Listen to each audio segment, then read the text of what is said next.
इस आधार पर महाराष्ट्र की सरकार और एक परिवार विशेष अर्नब को, उस राष्ट्रवादी व्यक्ति को दबाने का काम कर रहा है। ये चिंता का विषय है। अर्नब के साथ होने वाली प्रत्येक घटना क्या आपको लोकतंत्र का परिचायक लगती है? विश्व का सबसे बड़ा लोकतंत्र जिसको बनाने में 2 वर्ष 11 महीने 18 दिन का समय लगा। संविधान बनाने वाले अम्बेडकर के इस देश के अंदर एक पत्रकार अर्थात लोकतंत्र के चौथे स्तंभ में आप उसको उसके ही परिवार से, घर से उठाकर ले जाते हैं, उसकी पत्नी को और बच्चे को प्रताड़ित करते हैं। ये किस प्रकार के लोकतांत्रिक राष्ट्र के हम रहते हैं? इस लोकतंत्र और संविधान से ऊपर एक परिवार विशेष राज कर रहा है और आज भी कर रहा है। से तो ये सोनिया गांधी और ये जो शरद पवार और वैसे तो दाऊद बैठा हुआ है ऊपर, जो दुबई में बैठा हुआ है, वो ही इसको नेक्सस जो चला रहे हैं। और साथ में जो शरद पवार है वो एक नंबर का। स्वागत है आपका हमारे चैनल पर। जिस तरह से हम महाराष्ट्र की बात करते हैं, महाराष्ट्र में जिस तरह से जो है लोकतंत्र के चौथे स्तंभ का जो है अभिव्यक्ति की आज़ादी को जो है कुचला जा रहा है, तो हम महंत जी से बात करते हैं। महंत जी, आपका बहुत बहुत स्वागत है हमारे चैनल पे। महंत जी, जिस तरह से महाराष्ट्र की बात करें, अर्नब गोस्वामी साधु संतों की बात करते हैं और पालघर में जो साधु संतों की निर्मम हत्या हो गई थी उनकी बात उठा रहे थे, और उनको इस तरह से सज़ा हो रही है, और इस तरह से जो कानून से विरुद्ध जो है उनको घसीट करके सुबह सुबह जो है पुलिस उठा के ले जाती है, जो कानून के विरुद्ध है, तो आप किस तरह से लेते हैं? अर्नब के साथ होने वाली प्रत्येक घटना क्या आपको लोकतंत्र का परिचायक लगती है? विश्व का सबसे बड़ा लोकतंत्र जिसको बनाने में 2 वर्ष 11 महीने 18 दिन का समय लगा। संविधान बनाने वाले अम्बेडकर के इस देश के अंदर एक पत्रकार अर्थात लोकतंत्र के चौथे स्तंभ में आप उसको उसके ही परिवार से, घर से उठाकर ले जाते हैं, उसकी पत्नी को और बच्चे को प्रताड़ित करते हैं। ये किस प्रकार के लोकतांत्रिक राष्ट्र के हम रहते हैं? इस लोकतंत्र और संविधान से ऊपर एक परिवार विशेष राज कर रहा है और आज भी कर रहा है। इस विचारधारा को खत्म करने की आवश्यकता है। भारत मुक्त हो जाएगा। महात्मा जी, जिस तरह से प्रज्ञा ठाकुर का जो कोई दोष नहीं था, उनको इस तरह से वहाँ की पुलिस ने, जो तथाकथित आज जो पुलिस कमिश्नर है उसका हाथ था उसमें, और आज भी जो है उस समय भी जो एक कठपुतली सरकार जो बनी हुई है महाराष्ट्र में, और उसके कठपुतली जो कमिश्नर हैं, इस तरह से जो है एक प्रतिशोध की भावना को लेकर के अर्नब गोस्वामी के रिपब्लिक चैनल को टारगेट बना रही है। तो ये आखिर में रिमोट कौन चला रहा है? वो चाहे वो उद्धव ठाकरे सरकार हो, चाहे वो पुलिस कमिश्नर हो। रिमोट कौन चला रहा है आप और हम सब जानते हैं। मैं अपने मुख से कुछ नाम लेना नहीं चाहता, हम सब जानते हैं कि कौन चला रहा है, लेकिन मैं आपको क्लू देने का प्रयास करता हूं। एक परिवार विशेष के माध्यम से सारी घटनाएं हो रही हैं। मैं एक प्रश्न पूछता हूं, आपने मेरे से कोई प्रश्न पूछा और कल तक आपको कोई उठा के ले जाए पुलिस वाला कि आपने एक परिवार के लिए प्रश्न क्यों पूछा, तो क्या जवाब है? जिस प्रकार से एक परिवार विशेष भारत में अपनी डिक्टेटरशिप तानाशाह चला रहा है वह खत्म होने वाला है। भय बिन होत ना प्रीत है। मित्र, जिस दिन हिंदू एक हो जाएगा ये परिवार खत्म हो जाएगा। अब हिंदू एक होने लगा है। दवाई अच्छी जगह गिर रही है और जो विषैल ये कीटाणु जीवाणु है बाहर निकल कर आने लगे हैं, अर्थात दवाई अच्छी जगह गिर रही है और ये विचलित होने लगे हैं। आज जो इस तरह से जो उनको जेल ले जाया जा रहा है, अभी अर्नब गोस्वामी चिल्ला रहे हैं केंद्र सरकार मेरी मदद करो, सुप्रीम कोर्ट मेरी मदद करो। आखिर में ये इस तरह से जो षड्यंत्र रचा जा रहा है, और एक रिपब्लिक भारत जो कि बेबाकी से अपनी पत्रकारिता कर रहे थे, हिंदुत्व की बात करते थे, सनातन धर्म की बात करते थे, और जो विसंगतियाँ जो है ये ड्रग्स पेडलर और जो बॉलीवुड में था, जिस तरह से हमारे संस्कृति को कुख्यात विदूषित करने का काम कर रहे थे, उनके लिए उनके अगेंस्ट उन्होंने ये आवाज़ उठाई, और वो आज जो है चिल्ला रहे हैं हमें मेरी सहायता करो। तो किस तरह से लेते हैं आप? जिस प्रकार से बॉलीवुड ने एक अच्छा प्रकरण चला रखा है कि हिंदू देवी देवताओं को बदनाम करने का, हिंदू देवी देवताओं को नग्न रूप में प्रस्तुत करने का, हिंदू देवी देवताओं के चरित्र को प्रस्तुत करने का, नग्नता के आधार पर प्रस्तुत करने का, एक परिवार विशेष का 60 वर्ष में किया गया भ्रष्टाचार को उजागर करने का, क्या भ्रष्टाचार को उजागर करना, हिंदू संतों की बात करना, पालघर में किसके इशारे पर साधु संन्यासों को मारा गया, अर्नब की यही गलती थी क्या? एक परिवार की बात करना उसकी गलती थी क्या? इस आधार पर महाराष्ट्र की सरकार और एक परिवार विशेष अर्नब को, उस राष्ट्रवादी व्यक्ति को दबाने का काम कर रहा है। ये चिंता का विषय है। लोकतंत्र के चौथे स्तंभ को दबाया नहीं जा सकता, वो अपने काम में सफल नहीं हो सकते। माननीय सर्वोच्च न्यायालय से मैं विनती करूंगा इस विषय पर संज्ञान लेकर उनको मुक्त करना चाहिए। महात्मा जी, जिस तरह से जो है ये पूरा विपक्ष एक तरफ हो गया, तमाम तथाकथित जो है जो लुटियंस चैनल हैं वो एक तरफ हैं और अर्नब गोस्वामी एक तरफ हैं। किसी भी मुद्दे पे जो है अर्नब गोस्वामी ने जो मुद्दे उठाए वो उन्होंने कभी जो है उनका समर्थन नहीं किया, वो अक्यूज हैं उनका समर्थन कर रहे हैं ये तथाकथित लुटियंस चैनल जो है।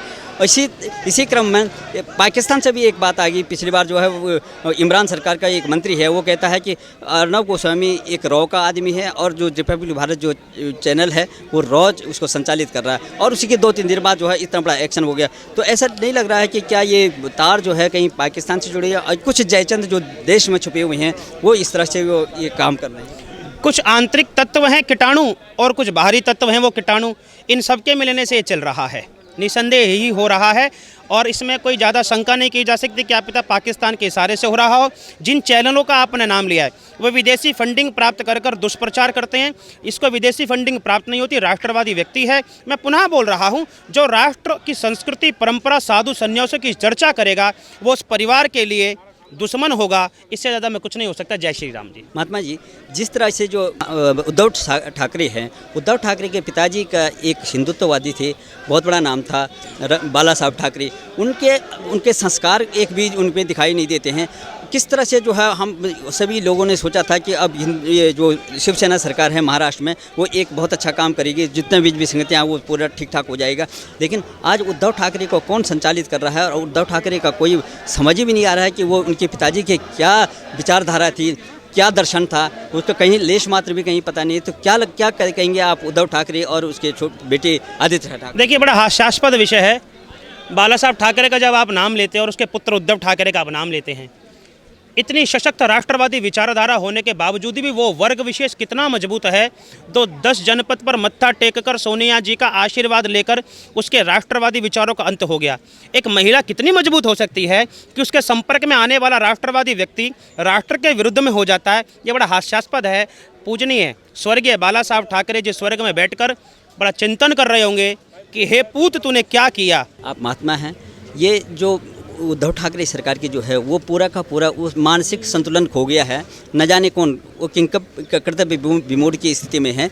लेकिन अब जैसे महाराष्ट्र सरकार में जो लुंज पुंज स्थिति चल रही है, लॉ एंड ऑर्डर कानून व्यवस्था का कोई पता नहीं है, तो अब केंद्र सरकार को क्या करना चाहिए? क्योंकि आप महात्मा हैं, आप राजनीति भी जानते हैं, धर्मशास्त्र भी जानते हैं, धर्मज्ञ भी हैं, आपका दर्शन क्या कहता है कि अब ऐसी स्थिति में, क्योंकि हमारा एक प्रभुत्व संपन्न देश है और केंद्र में सारी शक्तियाँ हैं, अगर विकेंद्रीकरण में किसी राज्य में अगर सरकार फेल हो जाती है तो केंद्र सरकार का क्या दायित्व रहता है? इस तरह से आज जो है रिपब्लिक भारत का चैनल जो है बार बार जो है वो अर्नब गोस्वामी चिल्ला रहे हैं केंद्र सरकार मुझे बचाओ, सुप्रीम कोर्ट मुझे बचाओ, लेकिन यहाँ की कानून व्यवस्था ऐसी है कि जो कि लुंज पुंज है और वो अंग्रेज़ों के ज़माने से जो है उनका ड्राफ्टिंग हो रखा। तो किस तरह से आप बताएंगे कि केंद्र सरकार को अब क्या होना चाहिए?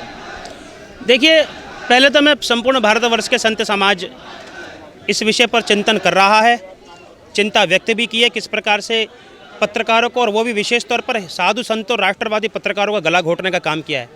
मैं माननीय प्रधानमंत्री जी से, जो राष्ट्रवादी व्यक्ति हैं, जो हम सबके आदर्श ही है, और माननीय गृह मंत्री जी से निवेदन करूंगा कि अब संज्ञान लेने का विषय है।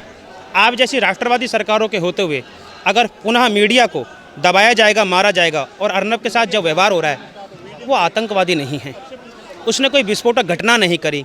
आतंकवादियों को तो आप अपने ही राज्य में बिरयानी खिलाते हो, उसको अच्छी सारी व्यवस्थाएं देते हो, लेकिन जो आपके विरुद्ध बोलता है आप उसको मारने का प्रयास करते हो। एक बार मैं भगवान से भी प्रार्थना करूंगा कि विनाश काले ये विपरीत बुद्धि, जब व्यक्ति का विनाश आता है तो उसकी बुद्धि घूम जाती है। महाराष्ट्र सरकार उस पर बैठा मुखिया आज इसी से पीड़ित है। इतना ही बोलना चाहूँगा। जय श्री राम। घर में उनके बीवी के पास बदतमीजी, उसके बेटे के साथ बदतमीजी, उनके ऊपर भी FIR दर्ज करा दी गई है, और अब एक जेल से दूसरी जेल से तीसरी जेल लेकर जा रहा है। ये वही काम हो रहा है जो प्रज्ञा साध्वी के साथ हुआ था। उन्होंने उनके साथ कितना बुरा व्यवहार, इस परमवीर ने बुरा व्यवहार किया, कैसे कैसे उन्होंने संगलों से मारा, कैसे कैसे उन्होंने रीढ़ की हड्डी तोड़ी, कैसे कैसे उनको फेफड़ों की झिल्लियों को तोड़ के रख दिया। आज वो भगवान की दया से जी रही हैं, सिर्फ कुर्सी व्हील चेयर पर लेके कहीं जाती हैं, लेकिन आवाज़ उनकी बुलंद है। और यही काम वो अर्नब गोस्वामी के साथ करना चाहते हैं। किसी तरह से मरवा दें इनको, इनकी आवाज़ बंद कर दे, ताकि और जो मीडिया वाले हैं वो तो बोलेंगे ही नहीं, वो तो पैसे खा के बैठे हुए हैं। वो कहते हैं केंद्र सरकार मेरी मदद करो, सुप्रीम कोर्ट मेरी मदद करो। केंद्र सरकार के ऊपर मैं बात कर रही हूँ कि हम तो केंद्र सरकार को पहले से ही बोल रहे हैं कि इनको YZ सिक्योरिटी दी जाए। क्योंकि ये हमारा एक ही हीरो है, मीडिया का हीरो, जनता की आवाज़ को उठाने वाला, जनता को सच दिखाने वाला। जो सच नहीं दिखा सकता वो सत्ता पे नहीं बैठ सकता। हम तो ये कह रहे हैं, मोदी जी से मैं रिक्वेस्ट करती हूँ कि प्लीज़ इसका संज्ञान लो, आगे बढ़ो। एक हीरो जो है, मीडिया का हीरो जो सच दिखाने वाला है। आप राम राज्य लाना चाहते हो ना, मैं तो कहती हूँ आए राम राज्य, लेकिन राम राज्य तभी आएगा जब वहाँ की सत्ता के बैठने वाले लोग जनता की सुख दुख को देखेंगे। उद्धव ठाकरे को क्या कहेंगे? उद्धव ठाकरे का उनके पिताजी उनके पिताजी के सिद्धांत क्या थे और वो कहाँ भटक गए हैं, और उनको कौन चला रहा है आखिर? रिमोट के ऐसे लग रहा है। रिमोट से तो ये सोनिया गांधी और ये जो शरद पवार, और वैसे तो दाऊद बैठा हुआ है ऊपर, जो दुबई में बैठा हुआ है, वो ही इसको नेक्सस जो चला रहे हैं। और साथ में जो शरद पवार है वो एक नंबर का, समझे कि वो ही सारा कांड कर रहा है। वो समझे, वो दाऊद के साथ मिला हुआ है। जो दाऊद के फिल्म इंडस्ट्री में इतनी साल से हो रहा है, एनसीबी पकड़ रही है, तो अब उनको क्या मिर्च लग रही है? क्यों? कितने पेडलर हो रहे हैं, कितने ड्रग्स चल रहे हैं। 99% लोग जो फिल्म बॉलीवुड को हम लोग बोल रहे हैं तो कहते हैं बॉलीवुड में छेद कर दिया। छेद किसने करा? तुमने कर दिया। छेद नहीं करा, पूरे महाराष्ट्र में छेद कर दिया, पूरे संसद में छेद कर दिया, पूरे न्यायपालिका में छेद कर दिया, सब गुंडागर्दी कर करके दिखा दिया। क्या दे रहे बॉलीवुड वाले? गंदे गंदे सीन दे रहे हो, गंदे गंदे कपड़े पहने। ना भाषा है, ना हमारा रीति रिवाज है, ना हमारी देवी देवताओं की इज्जत की जाती है। किसी चीज़ की इज्जत नहीं है हमारे देश के हिंदुओं के अंदर। किसी चीज़ को वो हिंदूवाद है, वो तो पाकिस्तानवाद है, वो जिहादवाद है। आज जो चल रहा है, ये जो अर्नब गोस्वामी के साथ है, ये सोनिया जिहाद, शरद पवार जिहाद चल रहा है। उनकी वो जो जोर है ना, वही चल रहा है इनका। जो वो करेंगे वो करके दिखाएंगे। लेकिन मैं केंद्रीय सरकार से यही कहती हूँ कि सत्ता की चिंता मत करो। सत्ता तभी सही रह सकती है जब तुम आम जनता की कोई रक्षा करो, सुरक्षा करो, तो सत्ता अपने पैर चूमेगी। तो सत्ता की जरूरत नहीं पड़ेगी तुम्हें बोर्ड की। जो सुख दुख नहीं देखोगे तो सत्ता तुम्हें सता देगी। अर्नब को क्या कहेंगे? अर्नब गोस्वामी नंबर 1 जो ड्रग्स डीलर है, जिनको बचाने के लिए इन्होंने इतना बड़ा षड्यंत्र कर रखा है। जो खूनी है, जो जिन्होंने खून कर रखा है अर्नब गोस्वामी, दिशा सान्याल का, उस खूनी को बचाने के लिए इन्होंने इतना बड़ा षड्यंत्र रच रखा है। बहुत सारे मर्डर हुए हैं, उनको आत्महत्या दिखाया गया है, झूठी आत्महत्या फंसाया गया है। मुंबई पुलिस के वर्दी में, एक हिंदुस्तान की वर्दी में खून के दाग है, खून के धब्बे हैं। ऐसी पुलिस वालों को सस्पेंड करके इनके ऊपर कड़ी से कड़ी कार्रवाई किया जाए और इनको फांसी के फंदे पर झुला जाए। क्योंकि ये पुलिस मिलके, ड्रग्स डीलर मिलके, बॉलीवुड मिलके, क्योंकि बॉलीवुड वाला जो भी बॉलीवुड चला रहा है वो अपना मंच पुलिस को देता है। क्यों देता है? क्यों? इसलिए दिया जाता है कि जब बॉलीवुड का खून करे, जब ड्रग्स डीलर खून करे तो ये उसको बचाए। आज मैं हिंदुस्तान के कानून मंत्री जी से कहना चाहती हूँ, जितने हिंदुस्तान के लोगों को बॉलीवुड से कहना चाहती हूँ, आज सुशांत की बारी है, दिशा की बारी है। बहुत सारे लोगों को जिनको शायद आत्महत्या की है, वो झूठा आत्महत्या बताया गया, उनको मारा गया गला घोट के। मैं चाहती हूँ बॉलीवुड एक हो, सारे बॉलीवुड सड़क में आए, सारा